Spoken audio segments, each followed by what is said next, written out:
Hello. So, good news. Oh, let me just stop sharing so that you can actually see full screen. So, yeah, I finally got a job. Finally got a job. Can you believe it? Man, it was a battle, a struggle. So, here's the situation, right? In this video, I'm going to be talking about the current situation. We're here in November 2023. Don't forget this year and, this situation we're all been experiencing as IT contractors, permanent employees, anything within cloud, consultancy, project management, whatever. We're all in the same boat. So and in this video, I'm going to be talking about basically what I did to apply to get a job. Okay, the job is not really that brilliant, but it's sure as hell better than nothing. And I'll talk about the mistakes I made within the process, and then what I could have done better, and then I'll just give her a reflection, a holistic view of the market today. So yeah, my situation is this. It's just like it took me 2 months. 2 months. Can you believe that? 2 whole months for me to get another contract gig, even another, yeah, get a contract gig. It was just like surreal. So usually about a year ago, this time last year, I wouldn't have a struggle at all. And it was the busiest time of the month last year. All the recruiters I'm speaking to just like say, Jude, we have no idea what's going on. And it's like, yeah, Anyway, so usually what will happen is that I'll be made of if I put on LinkedIn I'm open to work or made available or people saw that I posted my CV on the job boards and stuff, they instantly would give me a call and say, I see you're available. I can line you up with an interview today. Just give consent. I could represent you for this role.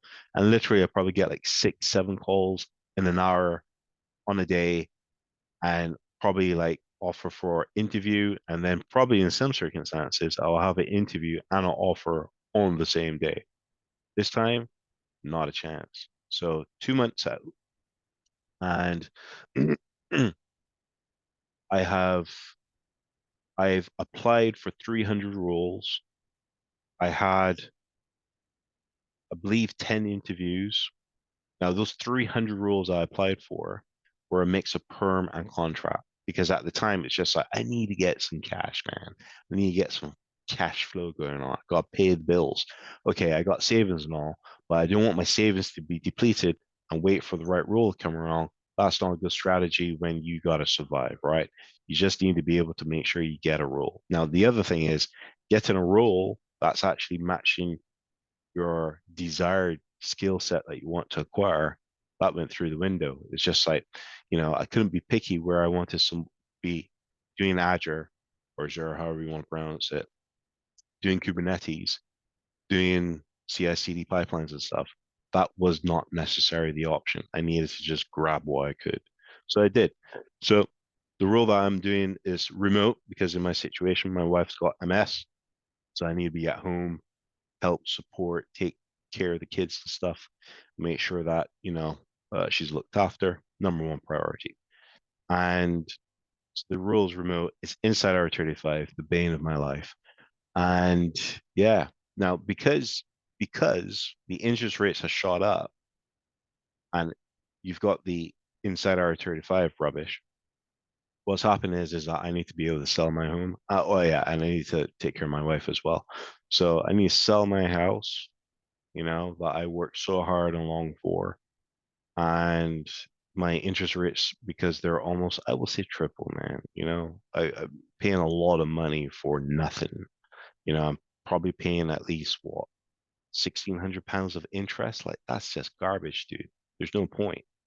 So, but I'm in a lucky position, count my blessings. The house market has still, gone up. What will happen is I'll just take the equity, buy something smaller, more manageable, um, near the sea this time instead of where I am in the middle of the woods in Wiltshire. And what will happen is that I will have a probably better lifestyle for the kids, maybe for my wife, who will probably enjoy going by the sea, hopefully going in the sea, got to get her wetsuit, probably a heated one.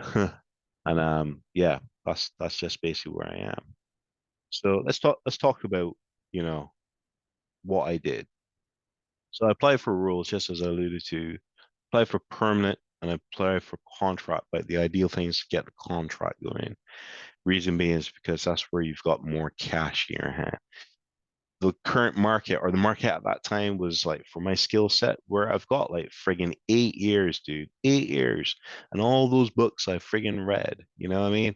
To be able to, pass exams and stuff like that and be able to have the knowledge I have and they want to pay like 50 grand.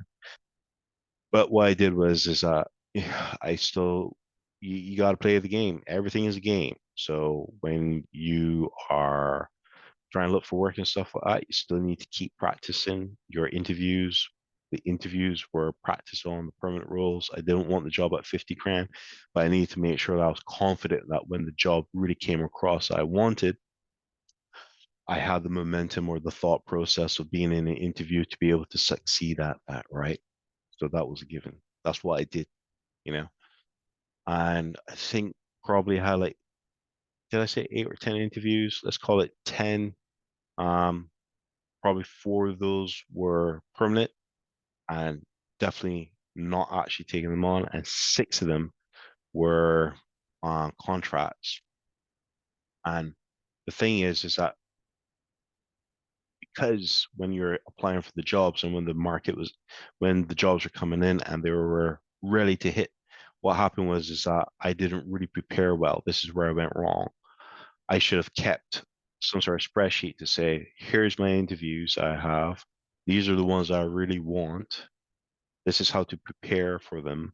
And then what would have happened was is that I would have given my utmost best for the contract that was going to give me the desired outcome, which is outside R35, paying 650 a day. You heard me right. There's still contracts, still paying that, and fully remote. I missed that. Reason being is because I thought the job that was in at the time being interviewed that I missed at 650 to say outside 35 remote was a permanent job. So I didn't take it too seriously. And at the forefront, I didn't have the momentum to do well in that interview. So here's a trick. Here's a trick. Here's a cognitive trick. Um, Whenever you schedule an interview, try to have it at between 10 and 11. If you have an interview between 11 and 1, which basically some people go for lunch at 12, 12:30, 1 o'clock, what will happen is that you get people who are not necessarily in the best of moods.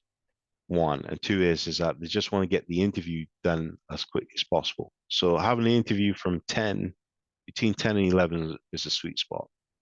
9 o'clock is not really, or 9 to 10 is not really good one because you're first coming to work, they're having to deal with problems, they have to deal with things that are happening. 9 to 10 is not always good.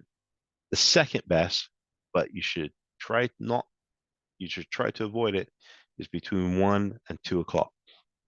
Now, the problem with that is that when people have lunch, they're a little bit lethargic, they're a little bit dopey-ish and stuff like that.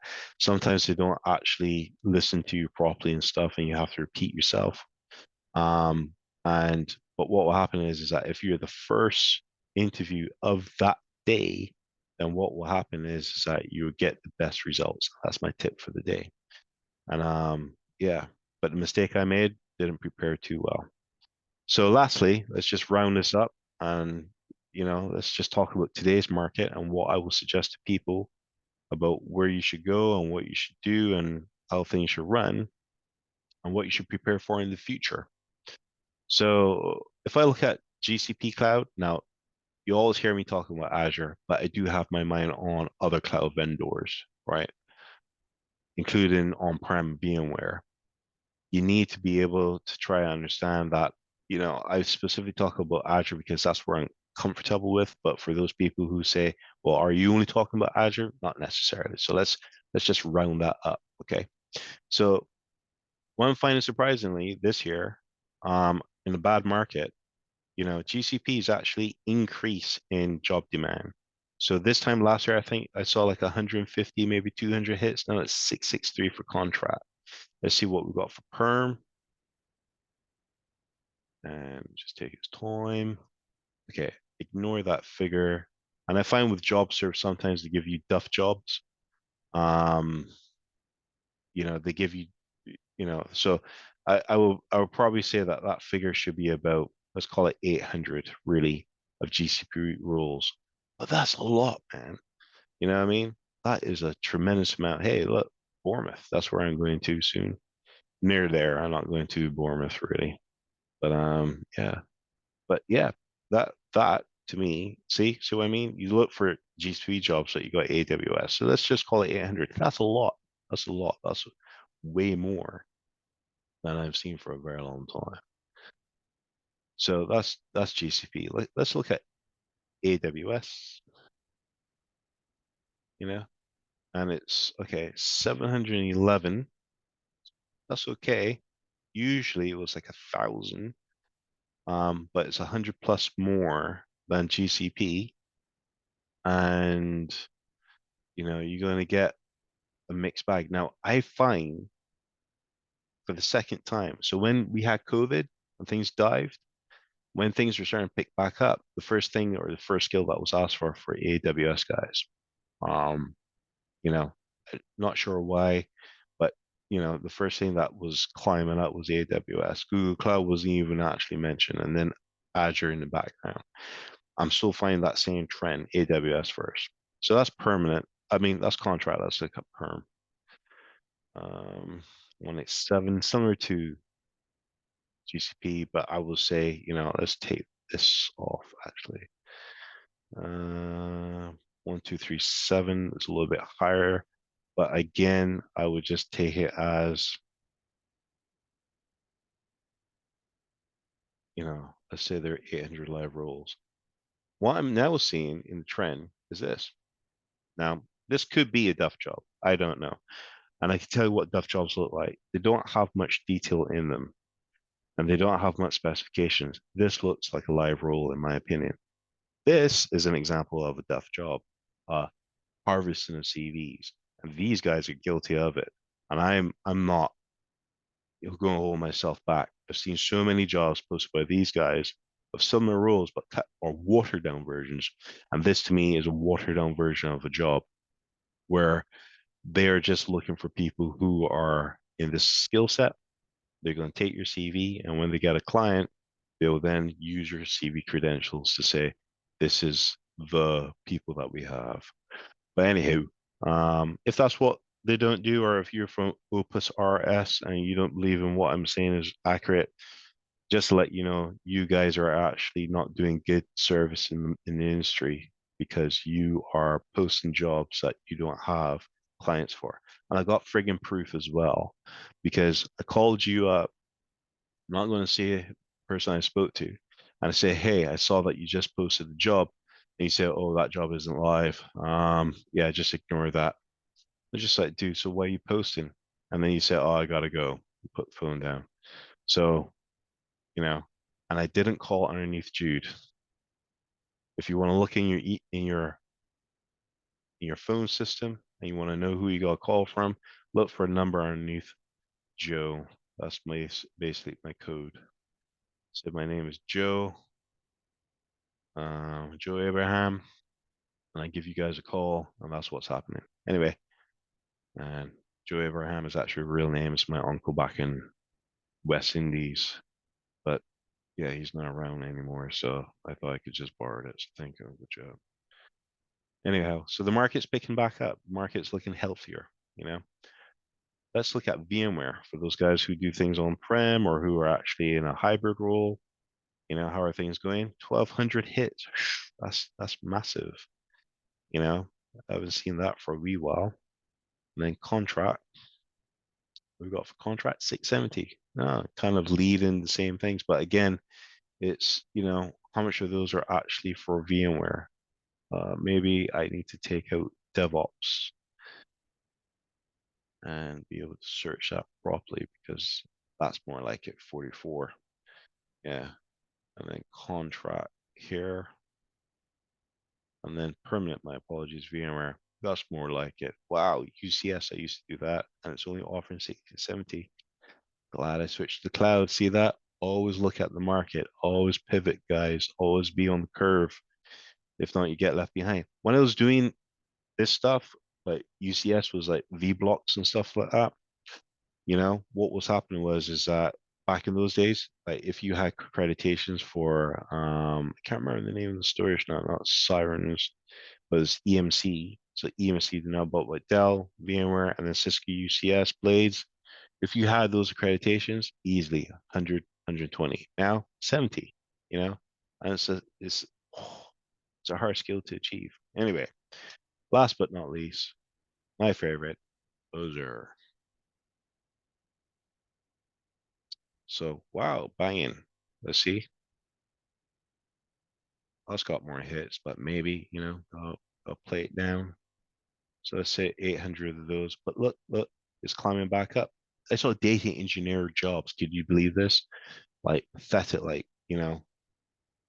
50 to 60 grand. They're starting to come back into some sort of reality wake up. Now, oh, let me tell you this.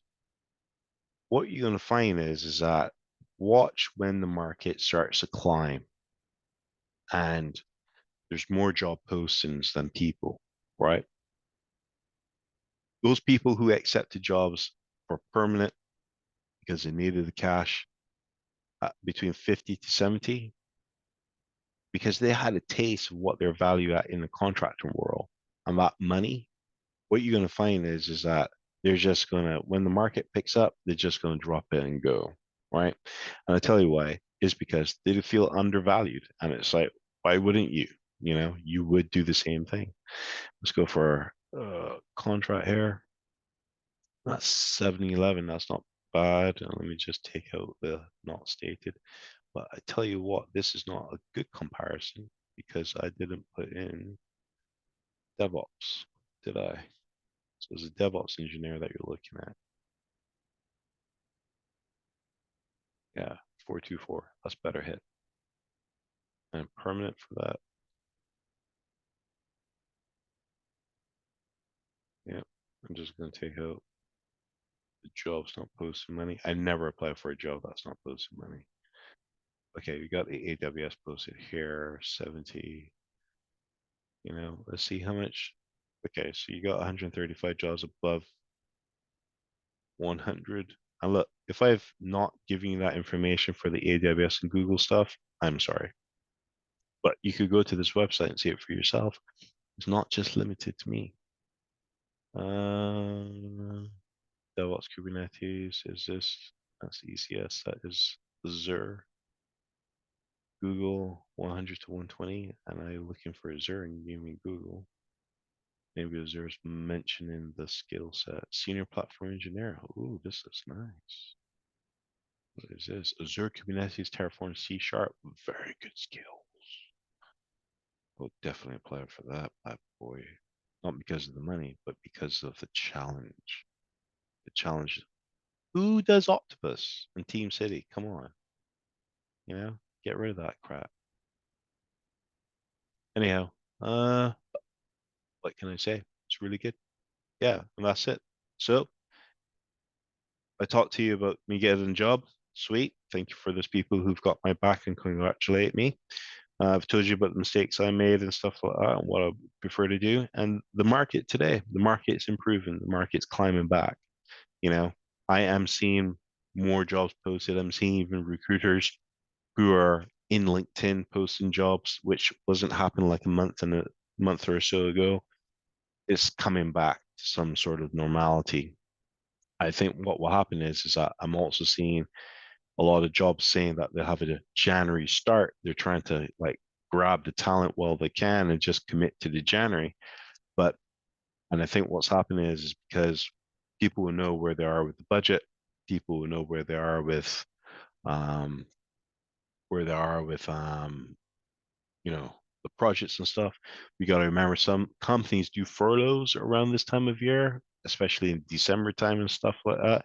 Especially those people in banks who get bonuses and get completely out of their head. But that's market. If you ever want to see some crazy stuff, go and work in a bank, man. You know, the amount of tech that they have is unreal, and the way how they celebrate their success, eye opening. Trust me. Anyway, boys and girls, that is me done for the day. And hope you have a good weekend. And if you need any help or anything of the sort, comment below. If you think that this video has helped you or helped someone, please share it. Um, yeah, have a good one. Take care.